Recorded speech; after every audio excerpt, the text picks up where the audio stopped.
Hey YouTube, this is Southern Prepper 1. Today I'm going to use a little PowerPoint. This is the same PowerPoint that I did at a local conference. So if you were at that conference, this is going to be a rerun for you. I apologize for that. But I'd like to get this information out there.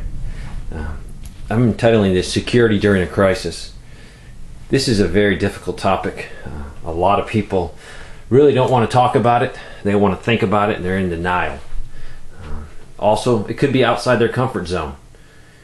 If by not talking about it, they don't have to worry about it, that's what they feel. But we need to talk about it and we need to discuss it. Some people want to learn and want to know how to deal with this topic, but they just don't know what to do. They're not prior military, they don't have any prior security training or law enforcement training, so they have questions.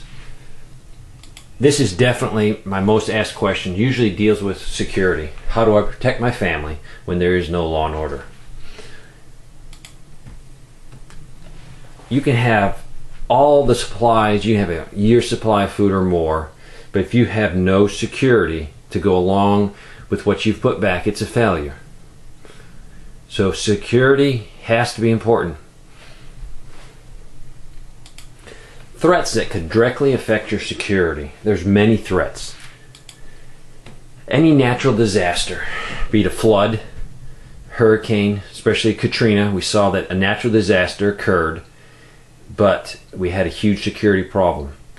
There was a lot of disorder, a lot of crime, and it was not a good situation if you were down there. So first of all, you had to put up with the hurricane and the floods, then you had to put up with the crime and the social chaos that came. A tornado, earthquake, a solar flare, all these can occur that we'll have to deal with the individual problem, plus we might have to deal with the security or the lack of security caused by these. We have man-made disasters. It could be a nuclear, biological, or chemical incident. It could be a terrorist attack, which is very unlikely. They hype it up a lot, but it could occur, and they could use any of these three to cause more panic, because just the word of nuclear, biological, and chemical would cause the average person to be more worried than if it was just a car bombing or explosion or a shooting. We also have riots and civil disturbances. We know what happened in the LA riot. The lawlessness just abounded. The police could not handle it, brought in National Guard. It still caused a very big disturbance for the people that lived there. If you remember back, the people that really did much better were the shopkeepers. I remember watching the Korean shopkeepers on top of their buildings, out in front of their buildings, some of them with just rifles and shotguns of hunting calibers, all kinds of just pistols. But what they did was they put up resistance to the looters and to the rioters, and this saved a lot of businesses and their livelihood. The next, a financial collapse. We could go into another Great Depression. If this happened, people are not like they are during the first Great Depression. They still had a lot of crime in the first Depression. The second Great Depression, if we do fall into that, the entitlement mentality that's out there would be devastating for the cities. It would cause widespread problems in the cities. We also have social breakdown. Raw, without rule of law. I've talked about this enough. Any of the natural events, any of the man-made events could bring on raw. Now, yes, it will probably be a short-term period of raw, and that is just complete breakdown. When there's no 911 to call, you are your own security, you're your own EMS, you're your own fire department. So this would be something that you'll have to deal with. What is the security mission for a prepper? It is not to shoot people or have a violent confrontation. You need to show the threat that you mean business, and you're going to use force only as a last resort. Your mindset. What you're doing is right, and you're ready to use force, and even deadly force, to protect yourself and your family. Nowadays, a lot of people don't have that mindset. That mindset is drilled into basic infantry guys, Marines, sailors, airmen. It's a mindset that you have to be ready to use deadly force if you're doing your job and it's required.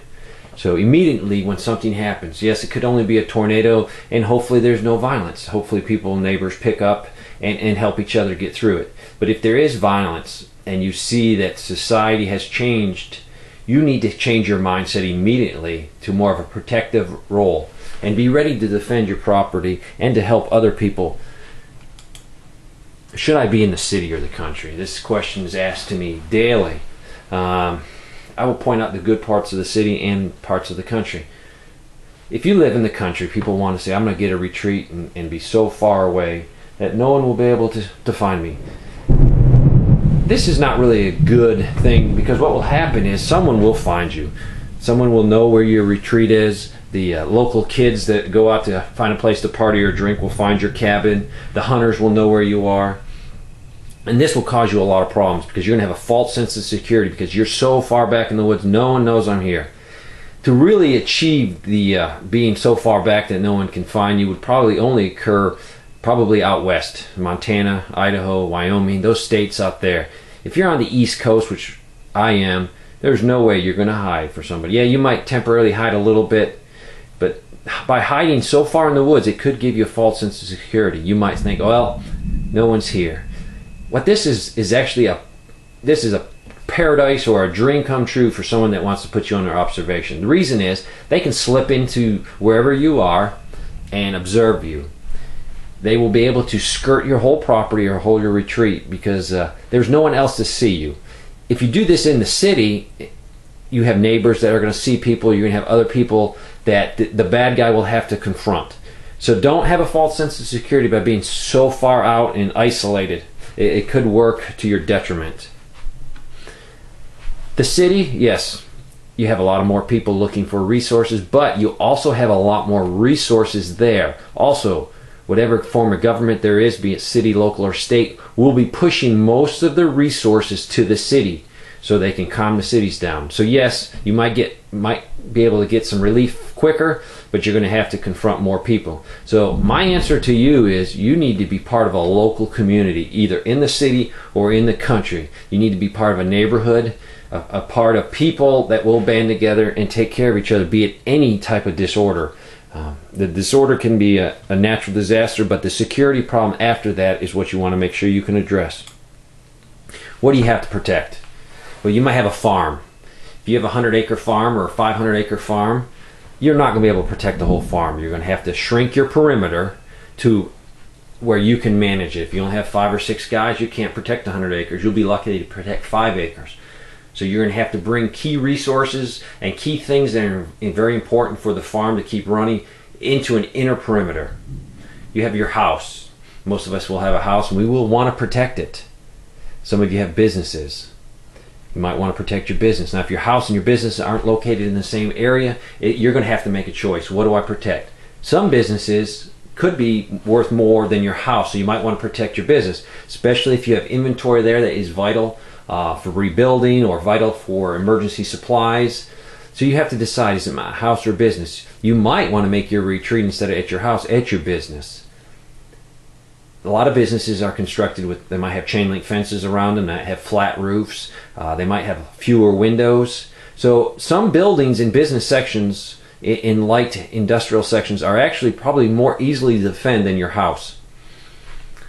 Your family, this is a given. Family and friends, we're all definitely going to try to protect them and our loved ones. What are the threats out there? Is it a man-made disaster that creates a crime problem or a social chaos problem? You're going to have two types. You're going to have your looters. These are average persons looking for life-sustaining supplies. You're also going to have skilled attackers. These could be ex-military, ex-police, people that are trained to handle security problems, or people that have been trained in the military that have actually turned and they're doing the wrong thing. They're not being an asset to the community. They're trying to take advantage of it. Do not look at these two groups of people differently, because it's going to be very hard to judge if they're just a common looter or they're a skilled attacker. So don't look at them differently. Treat them both as a major security threat to whatever you're protecting. All right, so we definitely have a threat out there and we need to deal with the threat. We're going to think of a few things that we're going to need. We're going to need enough people. Do we have enough people to protect what we want to protect? If we don't, can we get more people, or can we shrink our perimeter so we can protect what we have? So you have to have enough bodies. Next, the training level. Are these people trained to deal with any problems? Have they gone through and they know how to do basic combat patrolling, basic defensive emplacement. Are they trained enough to do the job? Next are firearms. Do we have firearms so we can protect what we want to protect? They might not be semi-automatic box-fed weapons, but they could be hunting weapons. They could be shotguns. Do we have at least firearms to protect us? Next is tactics. Do we have the tactics necessary to deal with the problems? Next is know your terrain. If we're in the city, do we know every little back alley? Do we know every little side street? Do we know where the sewers come in and come out? Next is equipment. Yes, I don't want you to look like Rambo and spend more money on the equipment and look cool, but you're really not very proficient with what you have. So you need the right equipment. This is basic stuff, but you need it. You can't put everything in a garbage sack and try to carry stuff around. So you need basic equipment, be it some type of load vest, web gear. You're going to need extra magazines. You're going to need maybe night vision. You're going to need a lot of equipment, first aid equipment, a way to carry water on yourself. These are what the equipments you're going to need. Make sure you have ammunition. I would rather you have half the amount of ammunition because you use the other half up and you trained and you practice. It does no good if you have tons of ammo but you're not proficient with your firearm. Next is communication. You're going to need communication gear. You need to be able to communicate. So if there is a threat, you can immediately respond. Communication is probably overlooked. A lot of people don't pay attention to it. And I think it's one of the most important ones. We also have body armor. I'm a big fan of body armor. I've seen body armor actually work.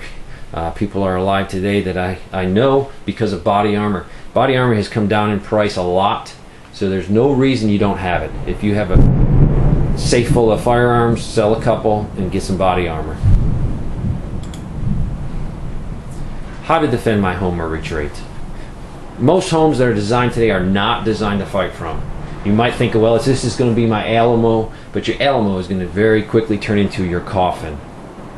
Reason is, let's say, well, I'm just going to use my windows and fire out my windows when I see the bad guy. But by firing out the windows, what you have done is you've framed yourself perfectly in a target. He knows exactly if you're firing out that window where you're going to be. So do not try to fight from your house. Now, today, if you hear a noise or something, what you're going to do is basically call 911 because we have all of the police and emergency people out there that can respond. But in a crisis situation, do not fight from your house. Your house is not bulletproof. The rounds will pass right through your wall and probably go out the next wall or two. You want to be outside your house to protect your house because you want to be able to see as much visibility. If you have to just look out your window, you're only going to see one little section of your property.